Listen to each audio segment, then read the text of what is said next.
Last year we did a video where I talked about going black, using black paint, and how important it is to understand blacks and their different purposes in art, okay? But I revealed in that video where the real problem lies.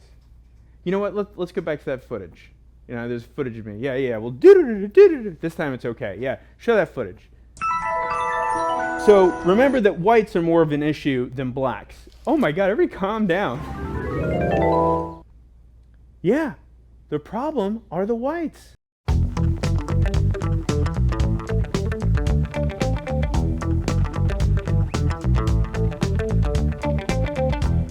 There's so much confusion about the whites. There's so many different options about the whites. So let's tackle the whites. Again, I like to talk about basically the three main, mediums. You got watercolor, acrylic, and oil. Watercolor, as I've mentioned before, traditional watercolorists, there is no white. You just basically add more water to show more of the white paper through it, but there is an opaque white, which is a Chinese white, is what it's called. And that white is designed to work with watercolor, although it might not match your paper exactly. So that's just, whether or not you're a watercolor purist or, just want to get into it. With acrylics, it's more straightforward, and with oils, it's way complex. So let's start with acrylics. Right. All right, so I've got here some zinc white and titanium white. Now, in acrylics, this is the same pigment that's in the oil paints, okay? Both of these are in an acrylic polymer, all right? The vehicle is acrylic polymer. So really, the differences in these are just in the pigments, not in anything else, which we'll get into later. All right, so here is our, I wish I did that in the opposite order. Oh, live and learn. All right. Where should I go? Ivory black? Mars black? Go ivory. Go ivory? Go ivory. Ivory is white. You know what I mean? I know, it does, yeah. But it's actually bone black. It's supposed to. But bones are white. Will, Right. what the hell's going on? Here you have titanium white. Here you have zinc white. And we've got ivory black. Now, titanium white is the brightest white, pure white. It's opaque. It is very powerful. Okay? Yes, like the dragon. It's very powerful. It can knock down even the most opaque colors, like a cadmium red or whatever.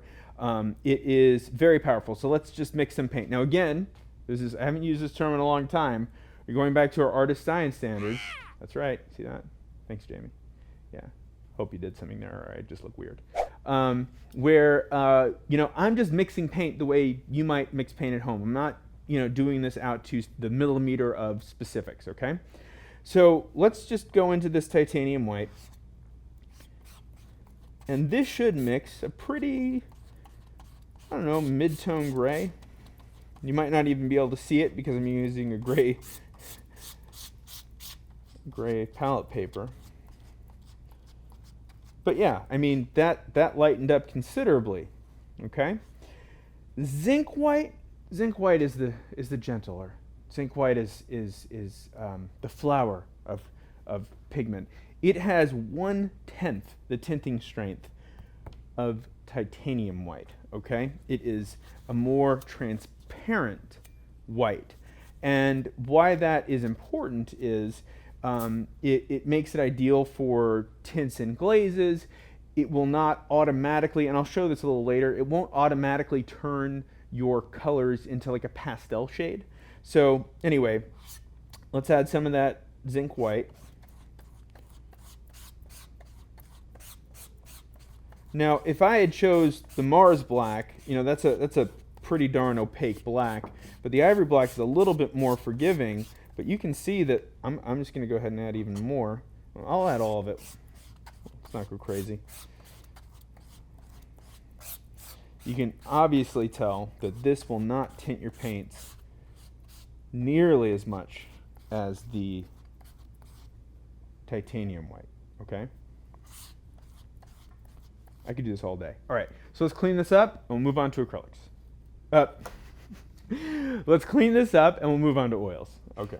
I should just give this little disclaimer that, I'm not, there are so many whites out there. I mean, there are whites of all kinds, okay? But we're just talking about the mainstream ones. So like in acrylics, yes, titanium white and zinc white are popular, but you can get iridescent white. Okay, I'm not going to talk about iridescent white, okay? It's too whimsical for me, all right? There's also like titanium buff, which is like a kind of a yellowish white that's designed to be a little bit more subtle. Is that how you pronounce that? Subtle? Subtle? Is there a B in that? How do you pronounce that? Subtle. Subtle. Okay, well, I'm adding B's. Like cuttlefish. It's a silent B. It's a silent B. Okay, subtle. I never learned how to speak English. I don't know if anyone knows that. So, anyway, we're just focusing on more of the heavy hitters, and there are more heavy hitters in oils than just titanium and zinc white. So, with that being said, what makes oil paints more complex when it comes to their painting properties? Well, focusing first just on titanium and zinc white, most of the time you will find that these whites are in different vehicles. Now, if you remember back, I said that both of the acrylic whites are an acrylic polymer. The same is not, it's not the same for oil paints, okay? Oil paints, you have different types of vehicles that they use, different types of oils, such as linseed oil, safflower oil, poppy oil, walnut oil. There's so many oils out there. It's a greasy world we live in. There's a lot of whites in it. But there are different reasons that manufacturers will pick and choose one oil over the other. I've got 2 tubes here of Michael Harding's Titanium White. Titanium White 1, Titanium White 2. Now, what's the difference between these two? Okay, so Titanium White 1 is mixed in a safflower oil, okay? Where the Titanium White 2 is in a linseed oil. Well, why would you need that? Why would you need both? Depends on where your priorities lie. A safflower oil is going to yellow less over time, okay? Again, we're dealing with really organic materials here, so yellowing is a possibility, okay? It will yellow less over time because that safflower oil is clearer in nature. Linseed oil, well, then you're thinking like, well, why do I want a yellow white? We said we're not talking about titanium buffs. Well, linseed oil is one of the more flexible oils. So if you're going to be painting on a large surface or canvas that's very flexible, it might risk cracking. And that's not good. Nobody wants that. I don't want that. You don't want that. You certainly want it. I could mix this with some ivory black, but they're going to be fairly similar. You'll see just ever so slightly. I don't know. Are you picking that up, Will? That it's a little bit of yellow to it, just a little bit. Where this titanium white, and titanium white by nature is like a stark bluish white. Like it is a bright white, like a daylight balanced light versus a soft yellow light. You know what I mean? It is a powerful, powerful color. So with the linseed oil, it slightly removes a little bit of that bluishness, and we're talking about something minuscule here, but if you're an oil painter, you're probably very specific about what you like, what you don't like, what you want to, know what's going on, and quite frankly, so do I. But what I'm going to do now is I'm going to put out some zinc white, okay? Now, this is, again, where things get a little tricky with oils. So again, same pigment that goes into the acrylic, right? Only this is also in a different vehicle, okay? Most of the time you will not find linseed oil at all in a zinc white. In fact, let's see, let me read this. What is this in? I can't read. Safflower oil. Okay, safflower oil. Safflower oil, poppy oil. Now, what are the disadvantages of those oils besides brittleness? Well, also drying time. Linseed oil is one of the faster drying oils. And so if you want to paint quicker, having that as an option is important. Now, let me show you what I was talking about before when it comes to the tinting strength and the mixing capability. So this is a ruby red. I don't know what it actually is, but it's called ruby red. That's a pretty bright red. And I'll go, just so that we have kind of apples to apples, I'm going to use the Michael Harding Safflower Oil White with the Zinc White from Winsor Newton that is also safflower oil. All right, so let's take that titanium white and we'll add some red. What color is that, Will? Almost pink. If I added more white, let me add a little bit more white. Very little white. It's pink. Pink is a pastel shade of red. I mean, more or less. It makes it pink.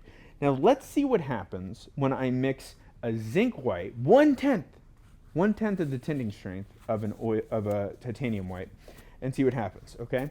So I'm going to go in here. I'm going to start with about half of that.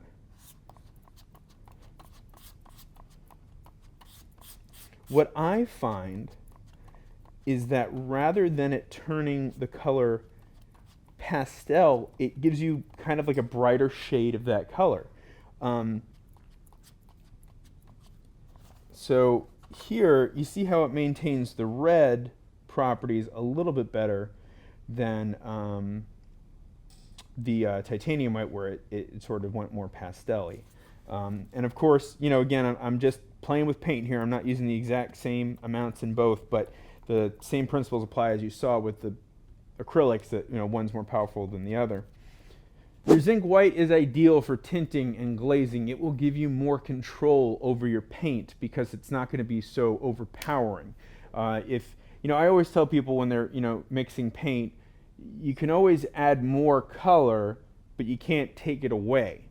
So, you know, titanium white comes off very strong at first, and, you know, even if you use a little bit, it's like a phthalo color, it might just blow it up because it's such a high tinting strength. You have more opportunity to slowly add more when it comes to the zinc white, because it is 1/10 of that tinting strength. Now, also the way that these paints perform with their vehicles and the pigments, way more so than the acrylic, because that acrylic polymer basically just covers everything in plastic. Is the paintability of the colors. A lot of people, when they like to describe oils, they want a buttery consistency, and titanium white is going to be one of the more buttery consistencies. Zinc white's a little stiffer in nature. You won't find that as much in acrylics, just because there's only so much pigment you can put in acrylic before it loses its acrylic properties. But because there's so much more pigment in oils, and it's in different kinds of oils, you'll find that it's a little bit more brittle, and it's not as flexible, and it is a slightly stiffer feeling. Okay. Now, you might have heard of things like lead white or flake white. Okay, and let me clean this up. We'll be right back. Okay, so your flake white, and this is a flake white hue. Let me see if I have this stack lead white here. This is the real deal. And let me tell you something. Like, let me just give you an example. I don't know if this is going to work, but it's heavy. Okay, we'll do it again. Lead white, which I'm not sure about Michael Harding's, will sometimes have a bit of zinc mixed into it to give it a little bit smoother consistency. This lead white is in a linseed oil, so it'll be slightly more flexible. It is going to be stiffer and denser in nature, where the titanium white will be more buttery. The zinc white's kind of soft and stiff at the same time. This is going to be particularly stiff, and there's something called like short and long strokes. Like, it's like when you take your brush, there's like a breaking point because there's like drag. You're gonna have a harder time dragging this across the canvas than you would, say, you know, something that was titanium or zinc. But let me just kind of mix them up with this red here. This is a really big topic, so just forgive me, bear with me. I'm trying to get to as much as I possibly can and hopefully give you right information. And so here, this is our lead white, okay? And let's just look at it. That is stiff. All right? This is stiff. Now, don't confuse stiff for opaque. This is somewhere in between, most likely, a zinc and a titanium white. It's again, this is a very traditional color. I mean, not every oil painter needs or should be using lead white. It is toxic to the touch, and it is something that you'd be more interested in using if you were trying to replicate something like the Impressionists used back in the daisies. Did I just say daisies? Okay, so let's add some of this.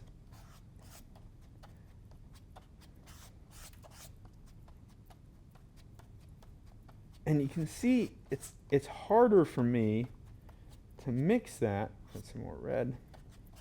It's just a stiffer consistency. It's filled with lead. Okay, it's been shot up, belly full of lead. Okay. All right. Now there's another type of lead white which you might have heard of, Kremnitz white. I don't even know if I'm pronouncing it right. Kremnitz white, and that's available in several different brands. Where's my Kremnitz white? Let's see. Oh, yeah. Kremnitz white, yeah. Kremnitz white is very similar to lead white because they both have lead. The difference is that the Kremnitz white does not have any zinc added to it. So it will not have the extra benefit of being a little bit more forgiving. However, people still choose this because they want to use something something really traditional. Let's just kind of see how that plays out.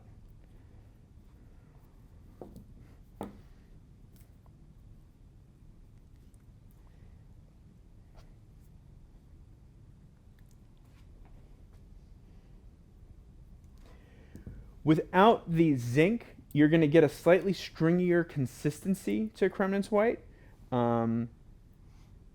Just ever so slightly stringier consistency. But just mix them up. I mean, to a non-professional oil painter's eye, I don't know how much of a difference the two make. However, there are many oil painters out there that that are very specific about what they want and how they want their paint to behave. And that is why there are these different steps. There's lead white, there's flake white, and just FYI, like flake white generally is just another term for lead white. And the Kremnitz white, which just basically doesn't have that zinc in it. If you're worried about safety, but you would like to give something like a lead white a chance, there are flake white hues. Now, if you watched our video, where is my flake white hue? Here we go. If you watched our video that we did, what is hue, you know that it's a substitute pigment for what is traditionally used. So there's no lead in this. This is probably labeled non-toxic or not labeled at all. But this is supposed to closely replicate the way a lead white would work. All right, I'm just.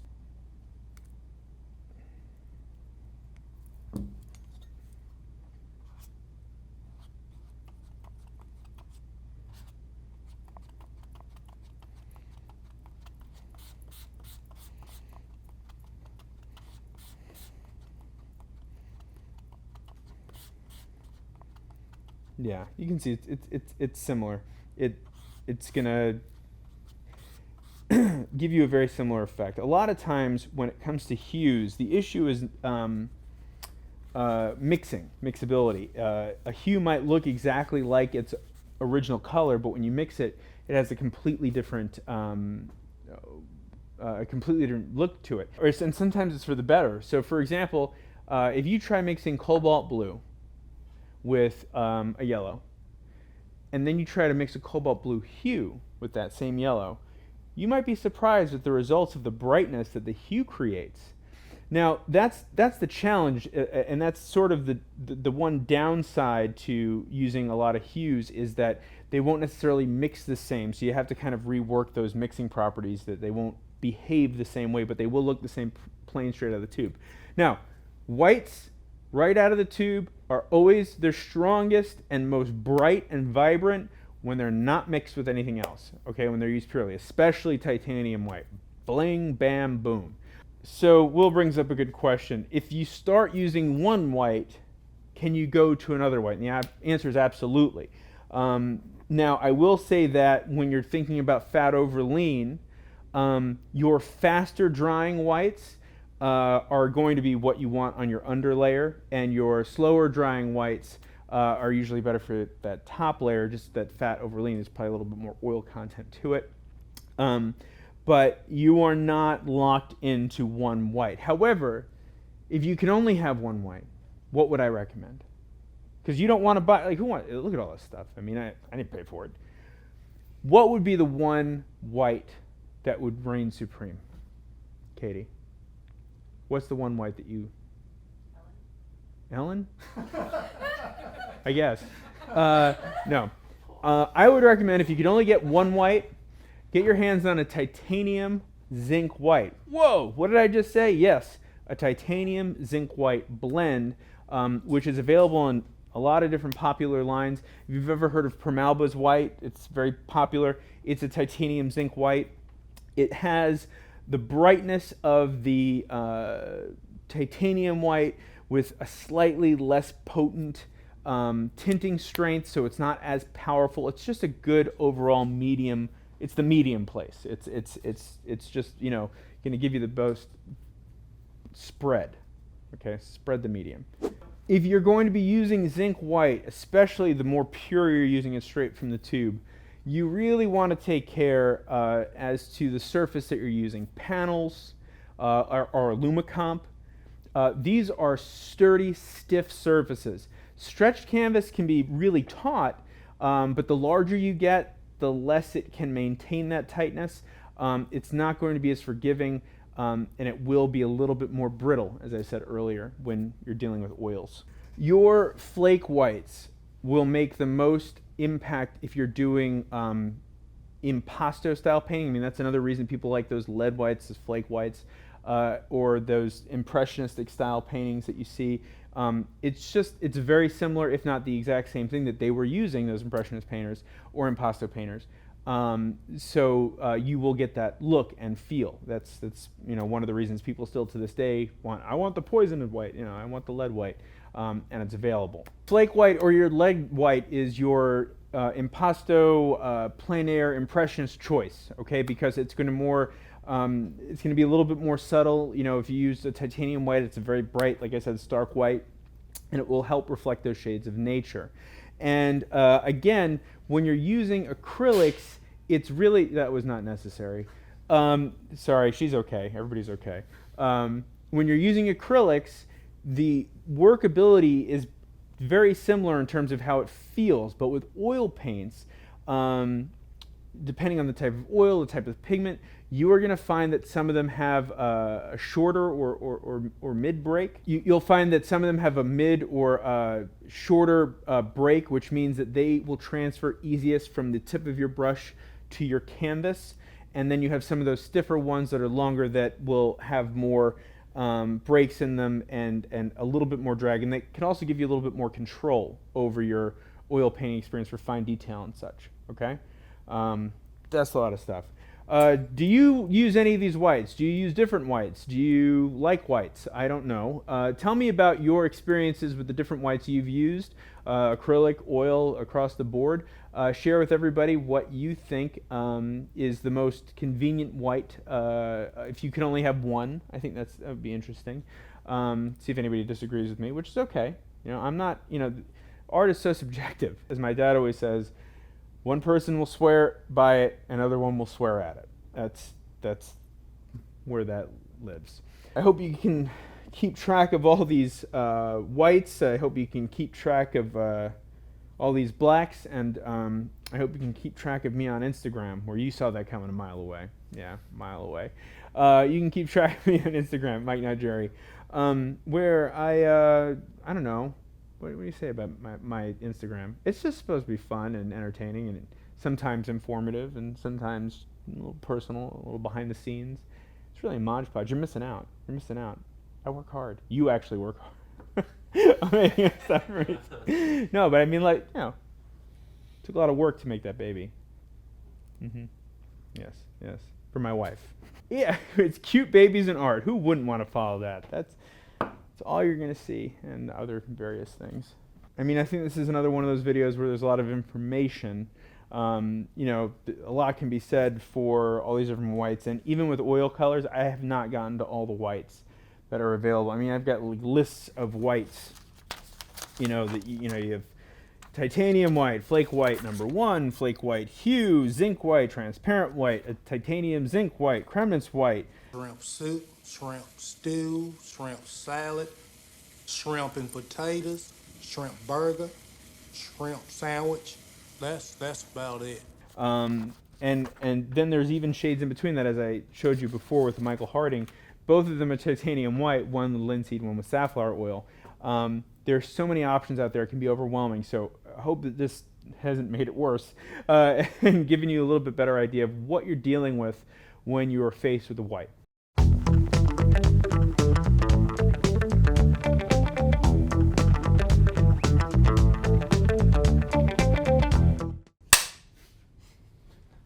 Ming, be professional, okay? I wasn't expecting that. Well, we were thinking of some different names, but the whites seemed to make the most sense for the topic. Of course, one question people will often have is, which one white should I have? Which white should reign supreme? And the answer is none.